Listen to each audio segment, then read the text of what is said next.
Assalamualaikum warahmatullahi wabarakatuh. Perkenalkan, nama saya Henry. Saya mengampu mata kuliah Semantik Web. Nah, untuk pertemuan kali ini kita akan membahas tentang Sparkle atau SparkleL. Nah, untuk sebenarnya Sparkle itu kalian bisa gunain langsung yang ada di broadcast kalian. Nah, itu kalian sebenarnya bisa ya untuk mengaktifkan Sparkle query.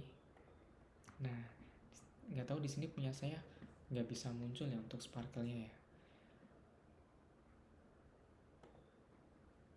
Nah, tapi kita akan mencoba untuk membuat query-nya, kita simpan ke database, ke server gitu.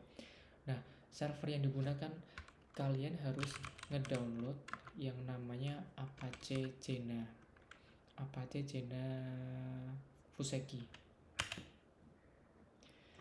Nah, di sini silahkan kalian cari bentar.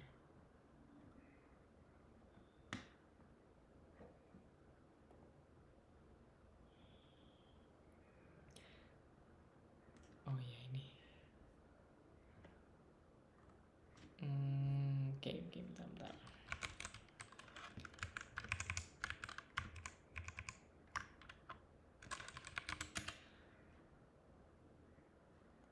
Kok langsung ke sini ya? Download. Nah, kalian ke Apache jena.apache.org ke tab download. Nah, di tab download itu kalian pilih yang ini, yang di Apache Jena Binary Distribution. Kalian pilih yang Apache Jena Fuseki.zip. Kalau kalian pakai Windows atau pakai Mac, kalian pilih yang ini, yang zip ini. Kalau kalian pakai Linux, silahkan kalian download yang ini. Nah, karena saya udah download, saya batalkan. Nah, nanti setelah ini zipnya diekstrak.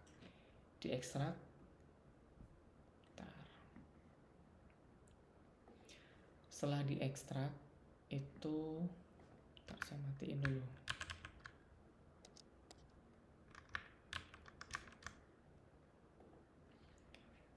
Nah, setelah diekstrak, nanti foldernya tuh seperti ini. Dia ada yang namanya file.jar. Nah, file.jar ini harus dijalankan menggunakan Java. Nah, kalau kalian belum install Java di laptop kalian, silahkan kalian install dulu Java di laptop kalian. Nah, untuk cari aja di sini install Java.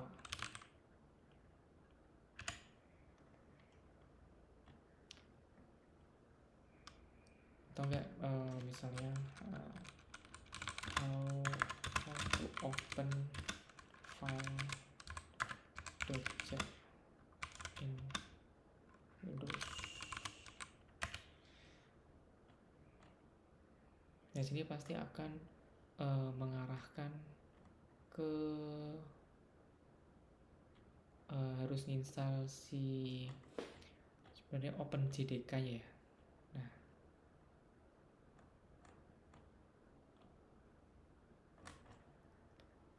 Nah, silakan kalian sebenarnya ke open.jdk.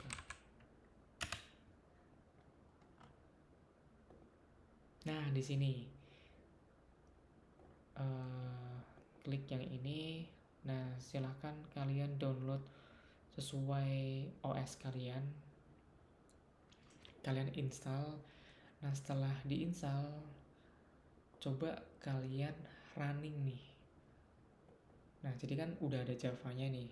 Nah, otomatis dari sini itu bisa di running. Cara yang running gimana? Cara running, kalian ke terminal kalian atau ke CMD. Setelah itu kalian change directory dari home-nya kalian ke Apache ini. Jadi ini udah ada alamatnya ya. Jadi saya akan pindah directory ke folder ini kayak gitu. Nah, saya sudah pindah ke folder Apache Jena ini. Nah, setelah itu saya harus ngerunning ya. Cara ngerunningnya kalian cukup ketikkan ini Fuseki strip server spasi strip update spasi strip mem spasi strip ds. Nah,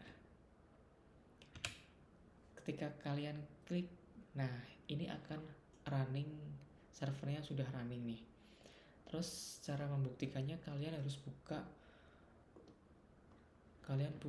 browser kalian. Nah, kalian buka browser kalian, terus kalian ketikkan localhost /23030. Nah, ini tampilan awal dari Apache Jena Fuseki dengan server statusnya hijau ya. Nah, setelah itu kalian ke manage ya, terus new dataset. Nah, jadi pertemuan sebelumnya atau video sebelumnya itu kita sudah membuat ontologinya. Nah, pengennya ontologi itu akan di-up ke server. Kita masukkan ke server Apache Jena. Nah, contohnya kita menggunakan nama datasetnya itu university. Nah, ini klik yang bawahnya. Nah, ketika servernya mati, datanya nggak akan hilang gitu. Terus create dataset. Nah, sini udah terbentuk nih untuk endpoint. Ini bilangnya endpoint ya. Endpoint dari university itu udah kebentuk. Terus yang harus kita lakuin, kita tambahkan data di sini, add data. Nah, add data itu pilih select file, kita masukkan, kita inputkan ontologi yang sudah kita buat itu ke dalam Apache Jena-nya. Nah, setelah itu upload now. Nah, di sini ada triples upload date 82. Berarti ada jadi kan ontologi itu ada SPO-nya, subjek predikat objeknya itu ada 82 relasi kayak gitu. Nah, setelah diupload kita ke query nih. Oh, di sini udah ada ya. Nah, kita ke query. Coba kita misalnya pilih yang ini, ada example queries. Example query ini kalau kalian klik, nah di sini udah ada query-query yang bisa kalian running untuk mengetahui, misalnya untuk yang selection of triples itu untuk mengetahui subjek predikat objeknya itu apa aja sih. Nah, limitnya nggak usah. Coba kita pengen tahu, ngetes ketika di run query. Nah, di sini ada subjek predikat sama objeknya dari data. Nggak bisa connect ya. Nah, data yang kita masukkan itu, nah di sini ada semantic web Rhino. Nah,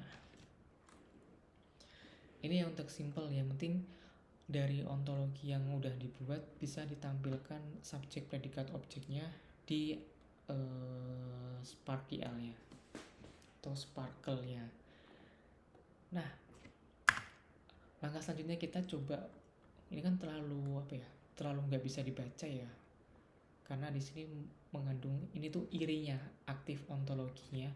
Kalau kalian sadar di protect ini, di aktif ontologi itu ada ontologi irinya.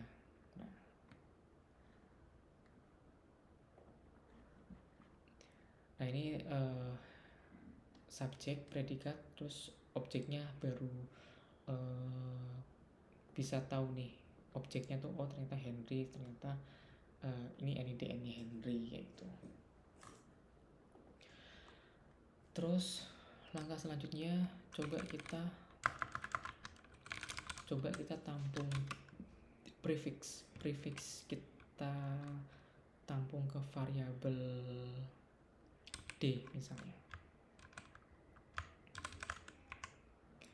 Nah, ini kita masukkan iri dari active ontologi dari protege-nya ya.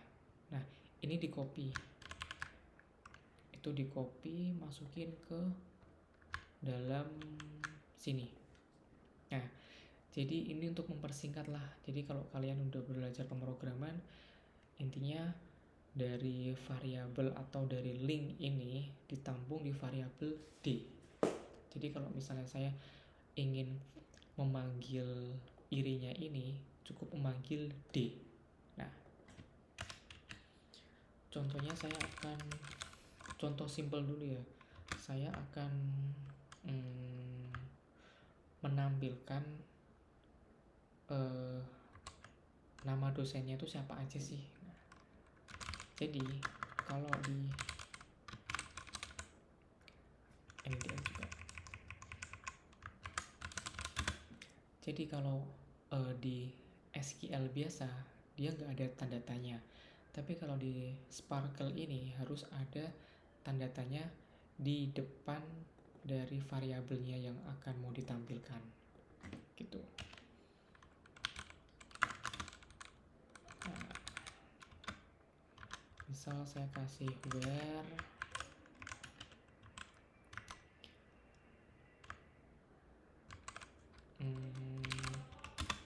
dosen. Nah, di sini apa ya? Triplesnya itu ada subjek, predikat, objek. Nah, ini juga sebenarnya DSN ini variabel bebas yang kita namain sendiri ya. Kayaknya nggak ngaruh ini, tapi harus ada kayak gitu. Nah, setelah itu dari aktif ontologi ini kita bisa mengambil data propertiesnya yang ada di protege. Misal kita ingin mengambil NIDN-nya.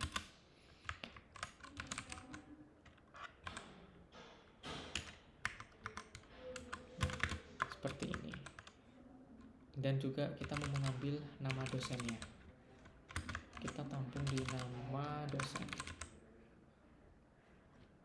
Nah, kalau sudah kita akhiri pakai menggunakan titik. Ketika di running, nggak bisa ya. Oke, kita coba cross check di bagian protege.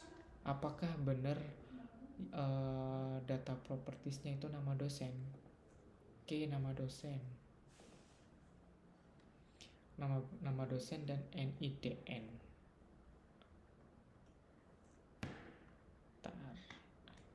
NIDN-nya oke, benar.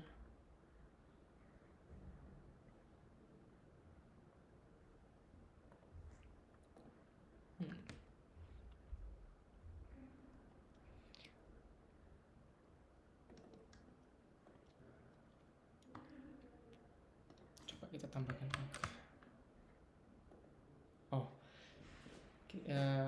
jadi memang apa ya, untuk irinya ini harus ditambahkan pagar ya, agar bisa nge-search untuk query-nya. Nah, ketika saya itu sebenarnya terserah ya, kalian mau menamakan terserah kayak gini bisa keluar juga kayak gitu. Jadi ini tuh bebas kalian mau namakan apa.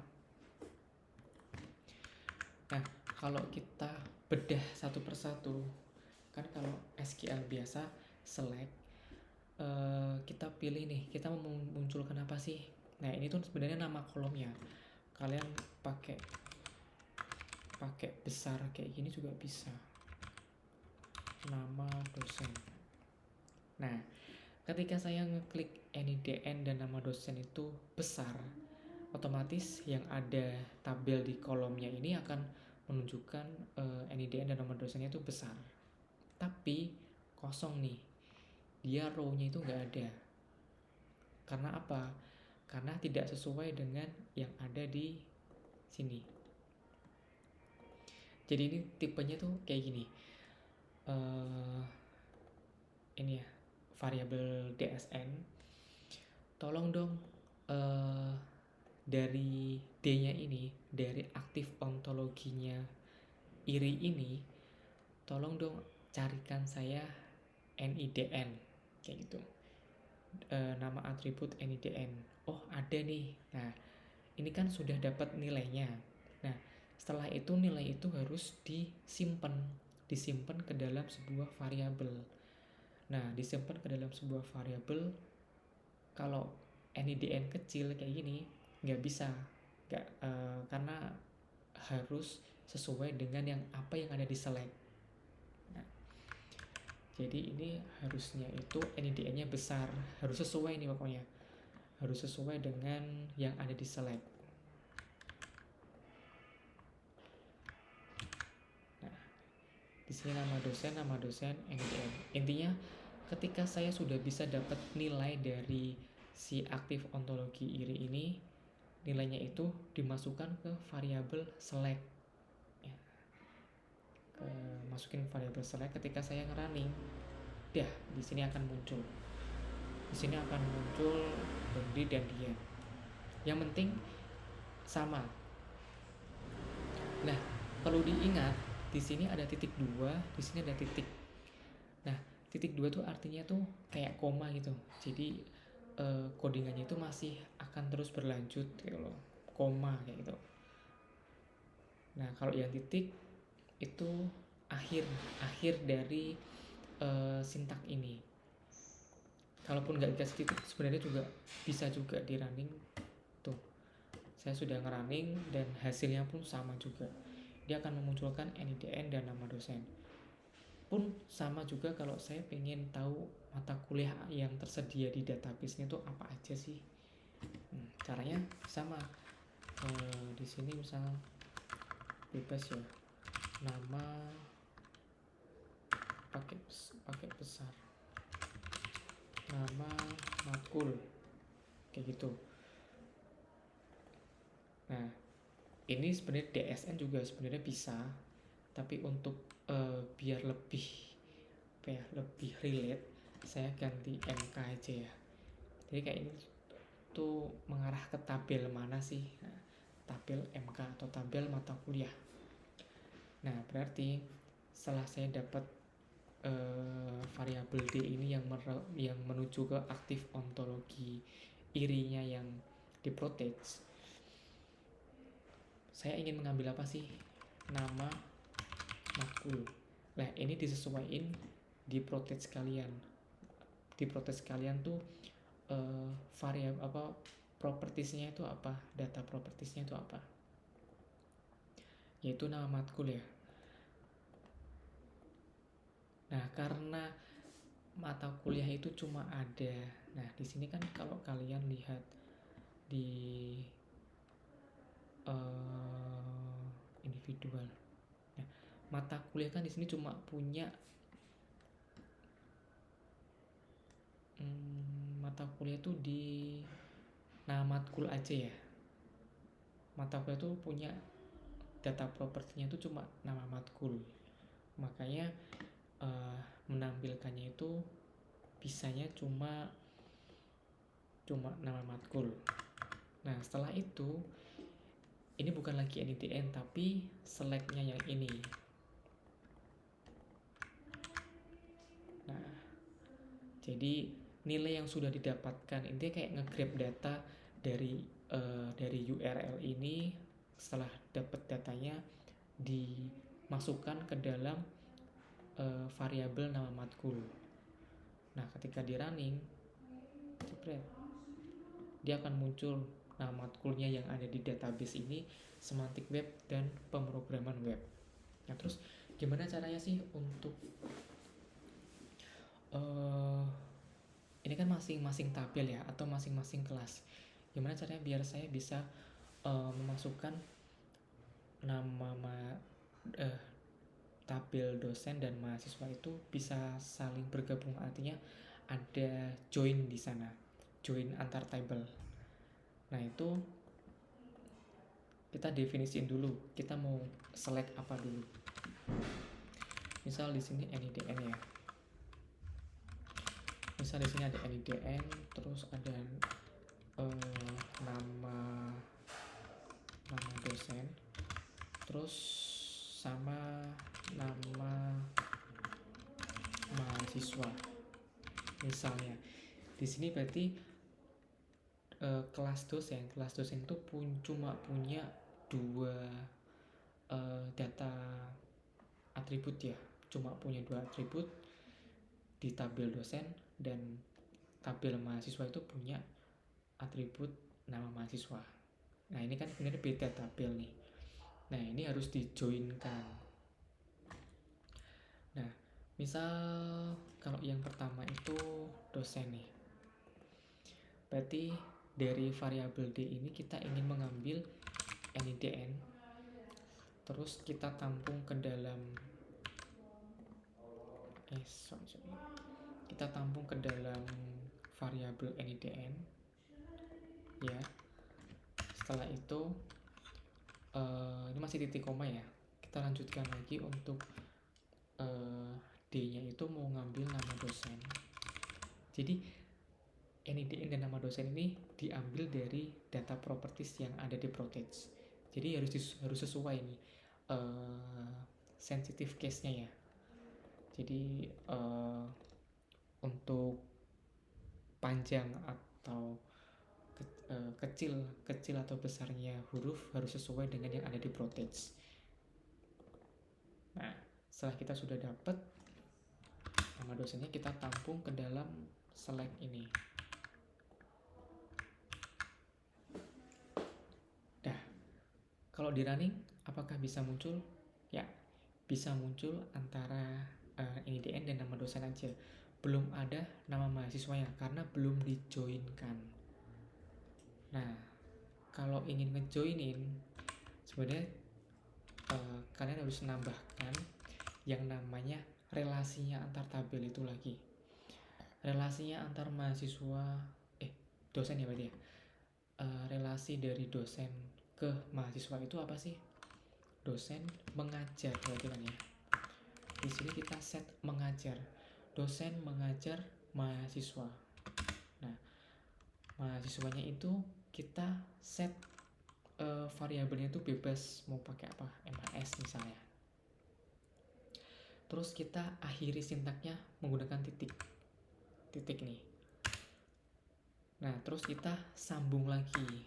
Nah kalau ini dia tentang dosen, kalau ini tentang MHS. Jadi harus sesuai nih, MHS ini sama MHS ini. Jadi nantinya tuh akan dijoinkan, akan berelasi, akan bergabung. Jadi bisa mengambil data dari tabel lain. Nah kayak gitu. Terus kita ingin mengambil sebenarnya nama mahasiswa. Nah ini disesuaikan juga sama yang ada di ProText. Yang ada di ProText tuh nama mahasiswa ini ya, sama ya persis ya. Nah setelah itu, setelah dapat nilainya, kita tampung ke variabel apa sih? Nah kita tampung ke variabel sesuai dengan select-nya ini. Nah sudah, terus titik ya, titik. Nah setelah di running muncul nih nama mahasiswanya itu Rino kayak gitu. Kalau tadi kan, kalau dari sini kan nggak ada ya, cuma ada nama dosen, ada dua di database itu, dosen Henry dan Dian. Setelah digabungkan dengan menggunakan tambahan dari mahasiswa, akan muncul tambahan di sini Rino, dan Diannya hilang karena di sini ada kondisi. Nah sebenarnya bisa ditambahkan untuk biar kelihatan banyak ya untuk individualnya. Silahkan kalian tambahkan lagi tentang individual yang ada di ProText kayak gitu. Setelah itu coba ini kan join antara dua tabel. Kalau ada tambahan satu lagi join, dijoinkan lagi dengan mata nama masuk, berarti nama mata kuliah ya, matkul misalnya seperti itu. Berarti kita juga harus menambahkan, tapi ini pakai titik koma, kita harus menambahkan di sini satu lagi mahasiswa, berarti mengambil matkul. Misalnya matkulnya tuh kecil semua, atau MT-kul terus titik, terus di sini dijoinkan, artinya harus sama ya, MT-kul. Berarti untuk atributnya namanya nama matkul, terus disimpan ke dalam variabel matkul. Nah, ketika saya running, ketutupan ya. Nah, di sini matkulnya semantic map. Jadi tahu nih, saya itu mengajar mahasiswa yang bernama Rino dengan matkul semantic web. Nah, sebenarnya lebih bagus lagi kalau bisa ditambahkan individualnya, jadi kelihatan banyak datanya. Nah, setelah itu saya akan mengajarkan gimana caranya untuk ngefilter nih. Jadi misal nanti ada halaman front end, terus di situ ada search box. Nah, search box itu kita menuliskan keyword terserah. Nanti intinya yang ada di database, kalau saya mengesearchkan keyword yang ada di database, kalau mengandung kata itu munculkan kayak gitu. Nah, bisa difilter kurung buka kurung tutup, terus kalian pilih regex ya, regex, karena kita akan mengambil, intinya nggak mau tahu depannya apa, belakangnya apa, ataupun tengah-tengahnya. Kalau mengandung kata-kata yang ada di search kan, ambil tuh database-nya gitu, ambil datanya, regex, terus str, mengambil stringnya ini, terus mengambil ininya apa, dia nge-searchingnya, atau ya dia nge-search keywordnya berdasarkan apa, nama dosen apa nama mahasiswa apa matkul. Misal di sini nama dosen, pakai itu ya, tanda tanya ya, jadi variabel itu ada tanda tanyanya, nama dosen, terus koma, titik 2, misal Henry, kayak gitu, bisa nggak? Oke, bisa. Nah, kalau ternyata saya nge-search nama dosen itu bukan Henry, misal tadi Dian, bisa nggak? Tuh, nggak ada, no data available in table. Tuh. Karena tadi yang kalau filternya nggak dinyalain, cuma munculnya satu data yang Henry. Nah, pantasan kalau misalnya saya klik nama dosennya itu Dian, dia nggak akan muncul, karena dari select yang sebelumnya itu Diannya nggak muncul kayak gitu. Nah, terus tadi kan ini pakai regex ya, terserah pokoknya kalau mengandung kata-kata, misal nama tengah saya deh, Tan, apakah muncul? Tuh, tetap muncul. Nah, jadi untuk pertemuan berikutnya itu kita akan mencoba untuk mengimplementasikan dari Sparkle ini, backend ini ya, backend kita coba hubungkan ke front end. Jadi front end yang sederhana, di situ ada search box. Nah, di search box itu ketika saya menginputkan keywordnya, ketika di enter dia akan memunculkan data-data yang berhubungan dengan keyword search-nya itu, kayak gitu.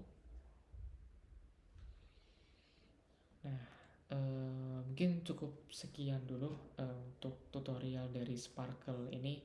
Mudah-mudahan bermanfaat. Wassalamualaikum warahmatullahi wabarakatuh.